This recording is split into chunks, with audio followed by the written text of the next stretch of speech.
FTV viewers எல்லாருக்கும் வணக்கம். இன்னைக்கு நம்ம ஒரு சூப்பரான படத்தோட ரிவ்யூ பார்க்க போறோம். அது என்னன்னா தலைவன் தலைவி. பேருக்கு ஏத்த மாதிரியே நம்ம விஜய் சேதுபதியும் நித்யா மேனனும் தலைவன் தலைவியாவே இந்த படம் முழுக்க வாழ்ந்திருக்காங்க அப்படின்னு தான் சொல்ல முடியும். எத்தனையோ கேரக்டர் பலவிதமான ஸ்டார் காஸ்டோட இந்த படம் இருந்தாலுமே கூட முழுக்க முழுக்க விஜய் சேதுபதிக்காகவும் நித்யா மேனனுக்காகவுமே எடுத்தப்பட்ட ஒரு படமா இந்த படம் இருந்திருக்கு அப்படிதான் சொல்ல முடியும். ஸோ இந்த படத்துடைய ஒன்லைனா என்ன சொல்லலாம் அப்படின்னு பார்த்தோன்னா, பொண்டாட்டி மேல அதீத காதலை வச்சிருக்கக்கூடிய ஒரு புருஷன், அந்த ஹஸ்பண்ட் அண்ட் ஒய்ஃப்குள்ள ஒரு பெரிய சண்டை வரும்போது அந்த சண்டையில போயிட்டு மற்றவங்க குறிப்பா அவங்களுடைய மாமனார் மாமியாரா இருக்கட்டும், அப்பா அம்மா ஆகட்டும், இவங்க தலையிடாத வரைக்கும் அவங்க ரொம்ப சந்தோஷமா இருப்பாங்க. அதை சொல்றக்கூடிய ஒரு படமா தான் இருக்கு. ஸோ இந்த படத்துல சோசியல் மெசேஜ் ஒரு விஷயத்த ரொம்ப சிரிப்பாகவும் சொல்லியிருக்காங்க. அது என்னன்னா, ஹஸ்பண்ட் அண்ட் ஒய்ஃப்குள்ள சண்டை எவ்வளவு தூரம் வேணா போகலாம், ஏன் டிவோர்ஸ் வரைக்கும் கூட போகலாம். ஆனா டிவோர்ஸ் தாண்டியும் அந்த காதல் அவங்கள ஒண்ணு சேர்த்துடுன்றத ரொம்ப அழகா காமிச்சிருக்காங்க. ஸோ இந்த படத்துடைய ஒன்லைனா இதை தான் நம்மளால பார்க்க முடியுது. இந்த படத்துல நிறைய காஸ்ட்டுங்க, அதுலயும் குறிப்பா விஜய் சேதுபதி, நித்யா மேனன், யோகி பாபு, காளி வெங்கட், மைனா, செம்பன்னு, இந்த கேரள ஆக்டர் தீபா, இப்படி பல ஆக்ட்ரஸோடைய அப்படியே குவிச்சிருக்காங்க அப்படின்னு தான் நம்மளால சொல்ல முடியுது. படம் முழுக்க இந்த டாம் அண்ட் ஜெர்ரி கப்புள்ஸ் எப்படி சண்டை போட்டுட்டு இருப்பாங்க, அந்த டாம் அண்ட் ஜெர்ரி கார்ட்டூன்ல பார்க்கும்போது படம் முழுக்க அடிச்சுனே இருப்பாங்க. எங்கேயுமே சின்ன சின்ன கனெக்டிங் பாயிண்ட் இருக்கும் இல்லையா, அதே மாதிரிதான் இந்த படம் முழுக்க கத்திக்கிட்டே இருக்கானுங்க. அதுல விஜய் சேதுபதி வாய் ஓய்ந்ததே இல்லை, எப்படி டப்பிங் பண்ணியிருப்பாரு மனுஷன் தெரியலப்பா. அந்த அளவுக்கு படம் முழுக்க பேசிக்கிட்டே இருக்காரு. எங்கேயுமே விஜய் சேதுபதி பொறுமையா அமைதியா ஒரே ஒரு இடத்துல பேசியிருப்பாரு, அது அவங்க குழந்தை தூங்குது அப்படின்றதுக்கு அந்த இடம் மட்டும்தானே தவிர மற்றபடி எல்லா இடத்துலயுமே கத்திக்கிட்டே இருக்கிறாங்க. ஒரு நம்ம இந்த படத்துடைய கதைன்னு சொல்லணும்னா, கதைன்னு ஒன்றும் பெருசா இல்லை. நம்ம எல்லா ஊர்லயும் எல்லா தெருவுலையும் பார்த்தோம்னா ஒரு ஹஸ்பண்ட் அண்ட் ஒய்ஃப் எப்பவுமே சண்டை போட்டுப்பாங்க, ஆனா அன்னைக்கு நைட்டு சேர்ந்துப்பாங்க இல்லையா. அந்த மாதிரிதான் எல்லா தெருவுல இருக்கக்கூடிய ஒரு கதை தான் இந்த கதை. ஆனா இந்த கதையை எவ்வளவு சுவாரஸ்யமா எவ்வளவு அழகா சொல்லியிருக்காங்க அப்படின்னு பார்க்கும்போதுதான் இந்த படம் அவ்வளவு சூப்பரா இருக்கு. அதுலயும் குறிப்பா நித்யா மேனன் ஒரு ஆக்டராவே நம்மளால பார்க்க முடியல. ஒரு எப்படி சொல்றதுன்னா, இன்னைக்கு இருக்கக்கூடிய ஒரு சாதாரண குடும்ப பொண்ணா அழகான ஒரு பொண்டாட்டியா ரொம்ப அழகா நடிச்சிருக்கிறாங்க.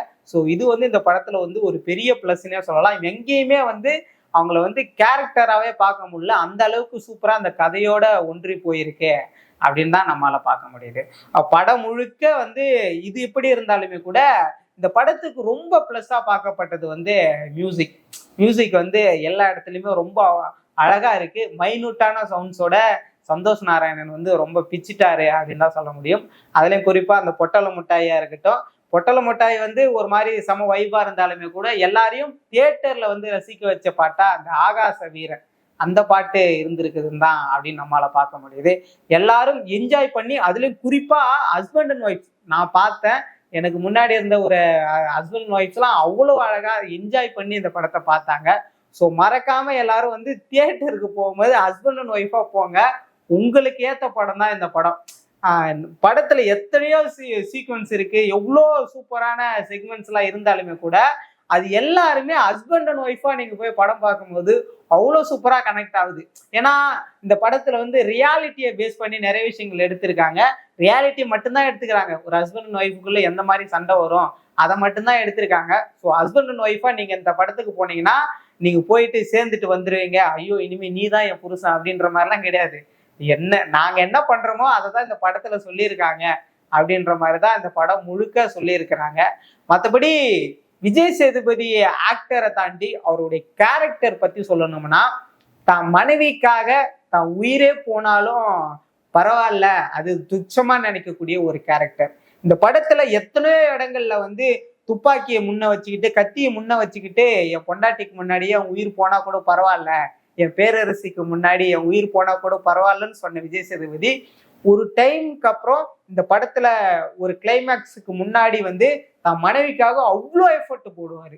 அதெல்லாம் பார்க்கும்போது அவ்வளோ சூப்பரா இருக்கு.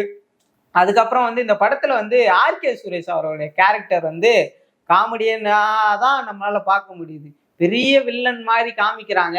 அந்த வில்லன் போர்ஷன் எல்லாம் வந்து நமக்கு பெருசா ஒர்க் அவுட் ஆகல. என்னடா ஆர்கே சுரேஷ் காமெடினா அப்படின்னு கேட்டா, அவர் கூட இருக்கக்கூடிய சில காமெடி சில விஷயங்கள்லாம் வந்து நமக்கு அவ்வளவு காமெடியா இருக்கு.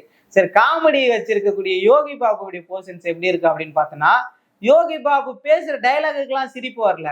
ஆனா யோகி பாபு வரப்போ விஜய் சேதுபதியும் நித்யா மேனனும் பண்ற அந்த விஷயங்கள் வந்து அவ்வளவு சிரிப்பா இருக்குது.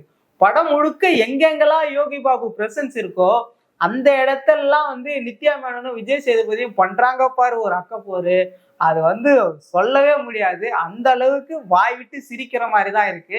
ஸோ இந்த படத்துல வந்து யோகி பாபு எதுக்கு அழிச்சிட்டு வந்தாங்கன்னா, அந்த காமெடி ஒர்க் அவுட் ஆகணுன்றதுக்காக இல்ல. அந்த இடத்துல யோகி பாபு இருந்தா இந்த காமெடி ஒர்க் அவுட் ஆகிடும்பா அப்படின்ற மாதிரி வந்துட்டு யோகி பாபு யூஸ் பண்ணியிருக்காங்க. படம் முழுக்க எல்லா செக்மெண்ட்லயுமே எல்லா சின்ன சின்ன போர்ஷன்ஸ்லயுமே விஜய் சேதுபதியும் நித்யா மேனனையும் யூஸ் பண்ணி தான் அந்த கதை போகுது. எங்கேயுமே வந்து அவங்க வந்து அதை தவற விடாம அவ்வளோ அழகா நடிச்சிருக்காங்க. நான் ரிவ்யூ சொல்ல ஆரம்பிச்சதுல இருந்து நீங்க பார்த்திருப்பீங்க. இந்த படத்துல விஜய் சேதுபதியும் நித்யா மேனனை பத்தி தான் பேசியிருப்பேன். ஏன்னா அவங்க மட்டும்தான் இந்த படம் முழுக்க இருக்காங்க. இந்த படமே வந்து அவங்க 2 பேர் தான். மற்றபடி நிறைய கேரக்டர்ஸ் இருந்தாலுமே கூட இந்த படம் முழுக்க அவங்க தான் அப்படின்ற மாதிரி இருக்கு. அதுக்கப்புறம் இந்த படத்துல வந்து ரொம்ப சுவாரஸ்யமா இருக்கக்கூடிய கேரக்டர் வந்து காளி வெங்கட் மைனா. இவங்களுடைய கேரக்டர் வந்து ஒரு ஹஸ்பண்ட் அண்ட் ஒய்ஃபா ஒரு ரிலேட்டிவ்ஸா எந்த அளவுக்கு சூப்பரா நடிச்சுக்கிறாங்க. அதுவும் படத்துல வந்து சின்ன சின்ன காமெடி போர்ஷன்ஸ் அவங்களுடைய போர்ஷன்ஸ் வந்து ரொம்ப அழகா இருக்கு. அதுவும் ரொம்ப நல்லா இருக்கு. ஆனா இந்த படத்துல வந்து நீங்க யாருமே எதிர்பார்க்காத ஒரு விஷயம் நடந்திருக்கு. இது ஸ்பாய்லரா கூட வச்சுக்கலாம் நீங்க. இதுல வந்து இந்த செம்பன் வினோத் அவரு நடிச்சிருக்கிறாரு இல்லைங்களா, விஜய் சேதுபதிக்கு மாமனாரா. அவருக்காக ஒரு பிளாஷ்பேக் போர்ஷன் வச்சிருப்பாங்க பாருங்க. இந்த ரியல் விக்ரம் படம், கைதி படம், என்னடா லோகேஷ் படம் 1 மினிட் பாக்குறோமா அப்படின்ற மாதிரி அந்த இடத்துக்கு நம்மளை அழைச்சிட்டு போயிட்டாங்க. அந்த மாதிரி சூப்பரா பண்ணியிருக்காங்க. ஸோ படம் முழுக்க விஜய் சேதுபதிக்காகவும் நித்யா மேனனுக்காகவும் போய் பார்க்கணும்னா எல்லாரும் போய் பார்க்கலாம். படத்துல பிளஸ்ன்னு சொல்லணும்னா விஜய் சேதுபதி நித்யா மேனன் தான்.